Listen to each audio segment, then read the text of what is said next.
நம்முடைய இயக்கத்தை சேர்ந்த 2 பேர் பேசும்போது என்ன பேசிப்பாங்க? நல்லா இருக்கியாப்பா, பசங்க நல்லா இருக்காங்க, படிக்கிறாங்களா, தலைவர் அறிக்கை பார்த்தீங்களா, கூட்டத்துக்கு போனோமா, என்னைக்கு கூட்டம், எதிர்கட்சி தலைவருடைய பேட்டி பார்த்தியா, அவங்க என்ன சொல்லியிருக்காங்க பார்த்தியா, அப்படின்னு என்ன குற்றச்சாட்டு சொல்லியிருக்காங்க பார்த்தியா, எப்படிதான் பேசுவோம். இதே 2 அதிமுக காரன் பேசும்போது என்ன பேசிப்பாங்க? சந்திக்கும் போது 2 பேர் பேசிக்கவே மாட்டாங்க, திரு மொழிப்பாடுங்க. யார் காலை யார் வாரி முட போறா முதல்ல அப்படிங்கிறதா அவன் போட்டியே. இவன் எந்த அணியா இருப்பான்? என்னை பார்த்து 1 மாசம் ஆச்சு. இந்த 1 மாசத்துல ஏற்கனவே ஒரு 3 அணி புதுசா உருவாயிருக்கு.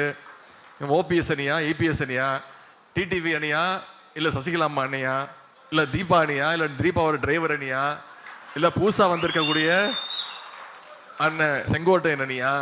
இவன்கிட்ட பேசலாமா வேணாமா, இவன் நாளைக்கு எந்த அணியில இருப்பான் அப்படிங்கிறத குழப்பத்தில் இருப்பாங்க. ஆனா இன்னைக்கு அதிமுக முடிவு பண்ணிட்டான், நம்ம எந்த அணியா இருந்தாலும் சரி, அத்தனை பேரும் ஒரே கொடை கீழே வந்துட்டோம், அதுதான் பாஜக அணி அப்படின்னு அவன் இன்னைக்கு தெளிவா புரிஞ்சுக்கிட்டான். இப்படிப்பட்ட கேடு கெட்ட நிலைமை.